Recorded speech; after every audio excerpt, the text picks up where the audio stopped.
have to stop getting horny over Britney for this one, Adam, because this is how much this one pissed me off.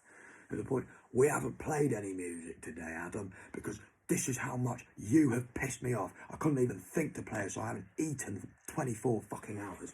I haven't eaten anything since yesterday. No, it could have been the day, but I haven't eaten in 2 days, Adam, because I'm that angry. I can't eat. I go in the fridge, and I just can't see anything that will satisfy me other than just fucking venting out how much I hate you. What you did. All right, so I sat him down on a bench just before he was gonna, and I fucking turned to him because I could tell, yeah, that I love everything I was trying to teach him, Dr. Carr. Love everything. I love Star Wars. I love Star Wars Episode 2. It was a great speech. Why? Because he was afraid to admit how much he loves Star Wars still. That was great for him. What did he do? He fucking watched Star Wars Episode 3 for like the 10th or 20th time. It was the one I never saw other than like twice or 3 times. I think it's 3 times. Watched it 3 times. Watched it first time with Idris Honor and Callum Maisie.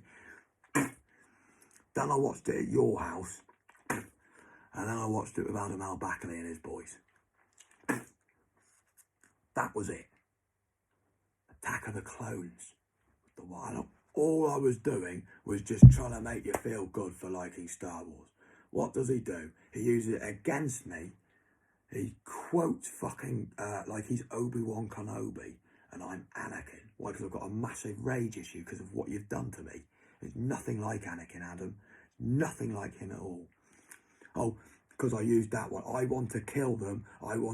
I didn't care what I killed, Adam. I didn't care if I killed. Why? Because that was the whole point of a paedophile and a kike. I didn't care. That's how angry paedophiles made me, Adam. I didn't care if I killed their fucking wife or their children. Because in my eyes, they're all backwards because this paedophile's going to abuse them. There's no point in even having them there. Why would you want to have a child on a fucking woman just living a life of abuse, Adam? That was the whole point, but you weren't smart enough to think that. You just thought, he hates that much. He would kill women and children. It's like, Adam, you really need to wake up. You really need to think. You know, I really tried to teach you some fucking great things along the way, and you just threw them back. So we then decided, oh, I'm Anakin then. He's Obi-Wan Kenobi. He's going to quote the fucking bit where he goes, I'm on higher ground. So, are you on higher moral ground, Adam? He said, no, I think it's just higher ground. And it was like, I didn't have to say any more. I said, oh, mate, I'm not fucking going with you to Kwame. See you in a bit. Can you get your mum to do this for me? Because I thought, I'm not even fucking treating him like a mate. I'm going to treat him like an errand boy and get him to get his mum to do something for me because I respect her and I had no respect for him then. He couldn't, and the main point, you could not say higher moral ground, could you? Because if you could say, I'm on the higher moral ground, Sam, because I'm in the right, then I think fair play to you. Go on and show it. But fucking hell, he could not. He just looked like this privy twat who'd struggled to smoke a bong. It was the same day he fucking went, who didn't listen to a fucking singer. Really was like, mate, you don't want to have one of these. Honestly, I was really fucking like, honestly. And then he went back to his folks and made out, Sam forced me to smoke a bit. It was horrible. Made out, no, Adam really wanted one. I really tried to tell him, no, don't do it. It's fucking horrible. I'm very used to smoking this horrible looking bong. Why do I smoke it? I don't like sharing spliffs with you anymore, Adam. I'd rather get my weed, roll you a spliff for yourself and smoke my own shotties. Basically saying, fuck off. I'm just glad you got me some weed. It's the only reason why I'm here right now. That's the only reason why I'm here. Fuck off anything else. I don't even want to fucking have you. He basically turned spliff smoking into this gay little thing where it's almost like we're kissing. He's like, I don't want that. I just want to. I was doing it to get high, Adam. I wasn't doing it to fucking create a gay moment with you. That's not what I smoke weed for. If you'd have really known me, Adam, I've been smoking weed since I was 14, 15. It was like my biggest release. You try getting kicked by your father. He's kicking your fucking legs away, Adam. Have you ever experienced what that's like? Because of the shit you put him through. Have you experienced what it's like when your dad lands on your fucking leg, Adam? He dislocates your knee. He dislocates your knee. And your dad, I hit him in the face.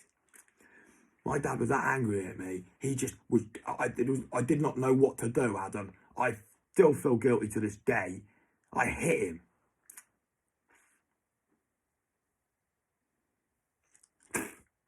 Why? Because you don't understand when you get Tone that angry, Adam. He doesn't know what to do himself. He just keeps running at you and going, ah!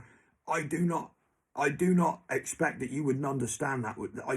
I know you don't understand what that's like, Adam. You had a very sheltered life. I mean, even Dr. Carr sheltered you from what he experienced. That's why I went out of my way, because I could tell what he had experienced. He had really suffered. The way you explained it, it was like you'd suffered because Daddy wasn't there. It was like, fucking hell. He fucking gone through, and I went out of my way, Adam, to find out what he'd gone through. I learned it from Sean from Telford. Jesus, electrodes in the head, it was fucking nuts. Like, fucking hell, the guy was a fucking dog. And you just, like, made out he was, like, this senile, fucking ill man who mummy's the one who's, no, your fucking mum and dad were mint. They were the best, you know. I mean, I really enjoyed that conversation I had with them. I loved seeing him have a shot of whiskey. I really respected the fact that they had tea with it as well. And they sat me down. They taught me about it, a hero from Holland, and he had an irrigation system too. You missed all of those bits out of it. They did not like that. Yeah, they're not going to like that. But why did you have to focus on that? You could have said, look, you know, you didn't listen to any of it. You weren't there. You just basically got jealous of that great conversation we had, and you fucking, like, salted the wound when there was no wound there, and it made me really angry at you. That then I started coming back even more because of the fact that you thought, oh, I'm going to say, oh, they did not like that. Because I was thinking, they did like that. They really boosted me back up. I was going to leave it at that. I didn't really want to see you that day. It was like you just came in to just fucking go. Really pissed me off. They can tell you what they do or do not like. I know because I fucking speak to them and I've listened to them more than you ever have. Why? Can you actually quote any of the shit your dad said? Can you quote anything he ever told you? Ever. Laura can, fucking straight off the top. That's what made her sick. She quotes stuff which too complicated for me. That's like my gift when I make it back to her. Wow, that's mint. Ooh, and God's quotes, I don't even know. They're that great. As in, oh, I heard a few, but I can tell they're going to be fucking like, they're going to be the mind bombers, like. And Laura listened away. Laura thought, fucking hell, this lad actually fucking listens to people who he respects. I like that about him. I'm going to do the same. She just showed you up time and time again to the point where she just laughs at everything you put up. That's what I loved about her comments on you. That's why I was straight on you when you disrespected what she said, whether or not it was a year or two later. It bothered me. It swelled up. It swelled up. It swelled. I was always going to react. You fucking do something like that to her, I was always going to react. I mean, how could you not think I was going to react? How could you not think that that was going to cause a reaction, Adam? How could you? You know me, Adam. You always know me. You knew I was Big Brother, the one you could not admit, and you. I fucking hate you, Adam. I fucking hate you. I fucking hate you. To the point.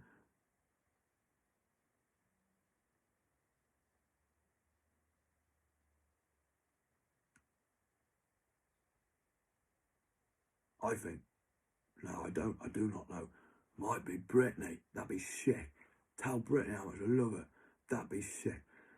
At the same time, that's just a bit of that's a gift straight there. Why? Because it's fucking like, this is a painful process, Adam. A real painful process. You know. You've never been in a fight, Adam. I never fought you because I thought, well, you just look too fucking weak, mate. I thought we could learn to bond in wrestling and things like that. As soon as I did that, and I was trying to show you, look, this is how much I fucking can control my fucking rhythms because I love you that much. I can get that. You just thought I was trying to take the piss out of you and get one over on you. So you got one over on me. And you just ruined this nice moment. You felt this, there was a nice feeling, like an ambience in it, you know, because that's what the kind of message I was trying to put over. And then it just changed and you could feel it in the atmosphere immediately.